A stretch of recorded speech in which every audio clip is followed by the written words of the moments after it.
কুসুমপুর নামক এক গ্রামে মিতু তার সৎ মা ও সৎ বোনের সাথে বসবাস করত।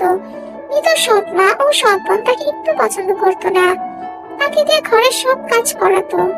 এমনি একদিন মিতু তার সৎ বোনকে বলল, বোন, তোমার তো অনেক পুরাতন জামা পরে রয়েছে, ওইখান থেকে আমায় একটা জামা দেবে?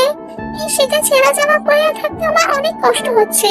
তোর এত সাহস দেখে তো আমি অবাক হয়ে যাচ্ছি। এই ড্রেসগুলোর দাম জানিস? হ্যাঁ, ওগুলো আমি তোকে কেন দিতে যাবো? কি হয়েছে মিতু?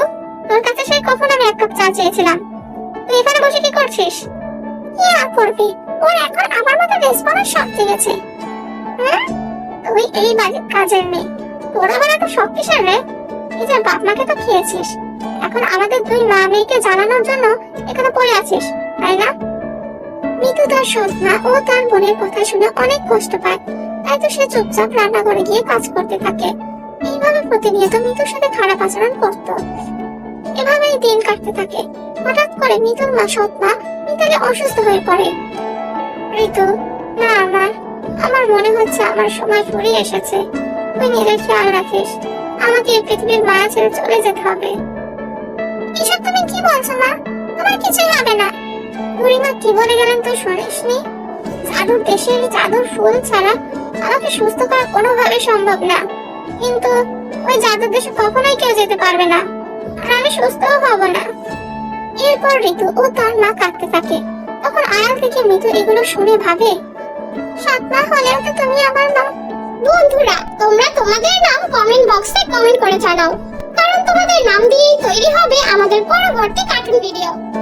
আমি যাব ওই জাদুর দেশে, আমি তোমার কিচ্ছু হতে দেব না। এরপর মিতু সেই জাদুর দেশের উদ্দেশ্যে ঘর থেকে বেরিয়ে জঙ্গলের রাস্তা দিয়ে হাঁটতে থাকে। কোথায় সেই জাদুর দেশ? সেই সকাল থেকে হেঁটে চলেছি, কিন্তু এই জঙ্গলের রাস্তা তো কিছুতেই ফুরাচ্ছে না। তখনই মিতু একটি পাখিকে খাঁচায় বন্দি অবস্থায় দেখতে পায়। আরে, কোন শিকারী মনে হয় পাখিটা কিভাবে শিকার করে রেখে গেছে। পাখিটির অনেক কষ্ট হচ্ছে, আমার এই পাখিটিকে সাহায্য করা উচিত। এরপর মিতু ওই পাখিটিকে সাহায্য করে, তাকে খাঁচা থেকে মুক্ত করে দেয়। সাথে সাথে ওই পাখিটি খুবই সুন্দর একটি পরীতে রূপ নেয়।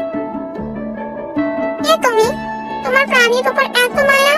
আমি তোমার অন্য পরিবন্ধুর সাথে মজা করছিলাম, সে যেন আমায় খুঁজে না পায়, তাই তো আমার এই পরিকল্পনা। আমায় ক্ষমা করবেন, আমি বুঝতে পারিনি। আমি ভেবেছি কোনো পাখি বিপদে পড়েছে। খুব ভালো মেয়ে, তুমি না জেনে বুঝে একটা অসহায় প্রাণীকে সাহায্য করতে এসেছিলে। তুমি এই পথে কেন এসেছো? এরপরে তো জাদুর দেশ, এখানে তো কোনো সাধারণ মানুষ প্রবেশ করতে পারে না। পরীর কথা শুনে মিতু মন খারাপ করে। এরপর সে সব ঘটনা পরীকে খুলে বলে। সৎ মায়ের জন্য তোমার এত মায়া? এই নাও, আমি তোমার একটা পাথর দিচ্ছি। এই পাথরটি তোমার রক্ষা কবচ হিসেবে সবসময় নিজের কাছে রাখবে। এটা নিয়ে তুমি সহজেই ওই জাদুর দেশে প্রবেশ করতে পারবে। পরীর কথা শুনে মিতু অনেক খুশি হয়। এরপর সে ওই পাথরটি নিয়ে খুব সহজেই জাদুর দেশে প্রবেশ করে। মা, তোমার কিছুই হবে না, আমি নিজের মাকে হারিয়েছি, এখন তোমাকে হারাতে দেব না। ওই তো জাদুর ফুল। এই কথা বলে মিতু জাদুর দেশে জাদুর ফুল নিয়ে সহি সালামতে তার বাড়িতে চলে আসে। তখন ঋতু তাকে দেখে রেগে গিয়ে বলে, মায়ের এই অসুস্থতার মধ্যে তুই আমাদেরকে একা ফেলে কোথায় চলে গিয়েছিলি? ঘরের সব কাজ আর মায়ের দেখাশোনা সব আমার একাই করে নিয়েছি, এখন আমাদের বাড়ি থেকে বেরিয়ে যা বলছি। ঠিক আছে, আমি এখনই চলে যাচ্ছি, কিন্তু এর আগে এই জাদুর ফুল দিয়ে মাকে সুস্থ করতে দাও। জাদুর ফুল? তুই জাদুর ফুল কোথা থেকে পেলে?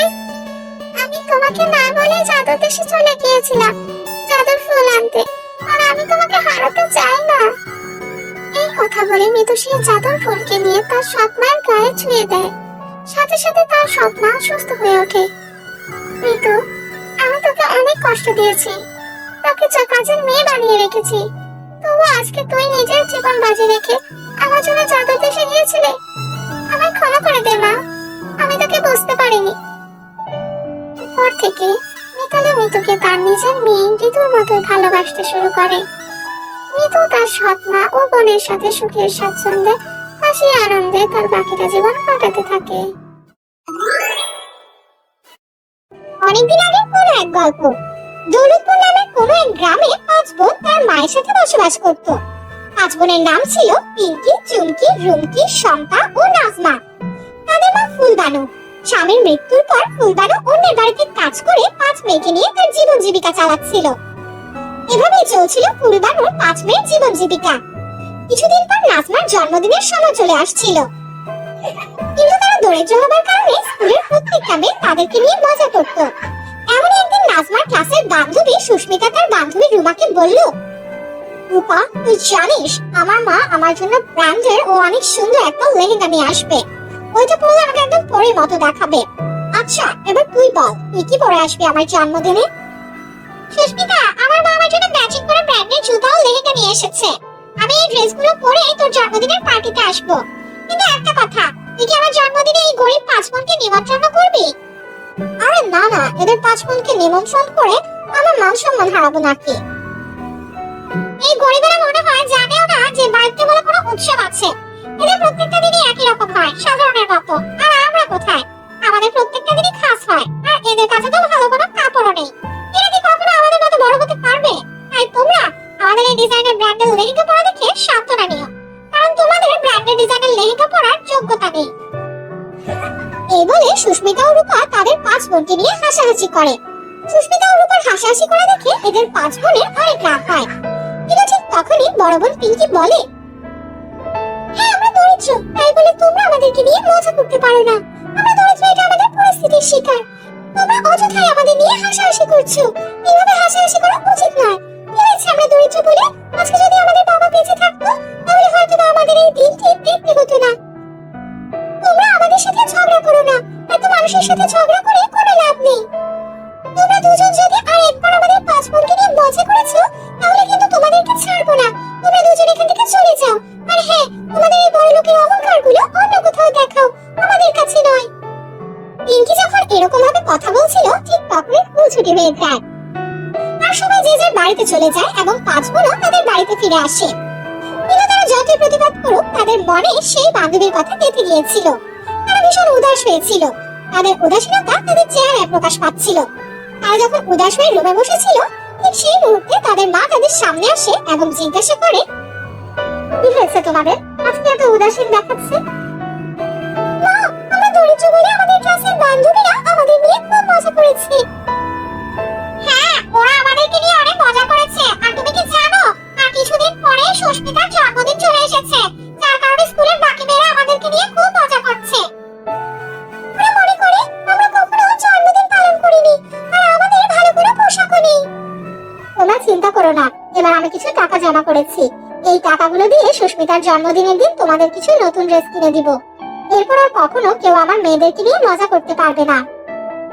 মায়ের কাছ থেকে এমন কথা শুনে তারা 5 বোন অনেক খুশি হয়ে যায়।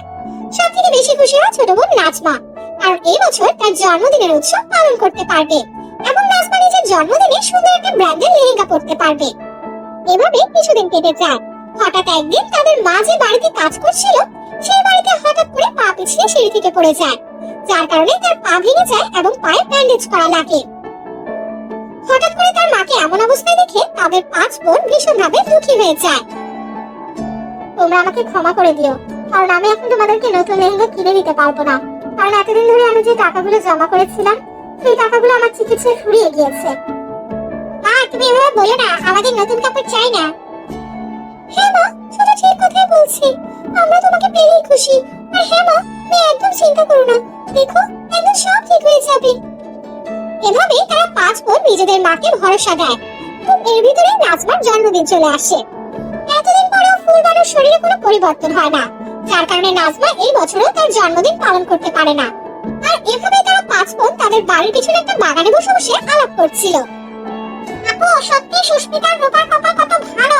সুস্মিতার রূপার পরিবেশ ও অবস্থান, ভাগ্য সব কত ভালো। তুমি ঠিকই বলেছো, উপরওয়ালা ওদেরকে সব দিয়েছে। হ্যাঁ, একদম ঠিক। ওদের জীবনে কোনো কিছুই কমতি নেই। আর যদি বাবা বেঁচে থাকতো, তাহলে হয়তো আমাদের জীবনটা এমন হতে পারতো। হ্যাঁ, আর ওইদিকে মনে হয় সুস্মিতা তার জন্মদিন সুন্দর করে উদযাপন করছে।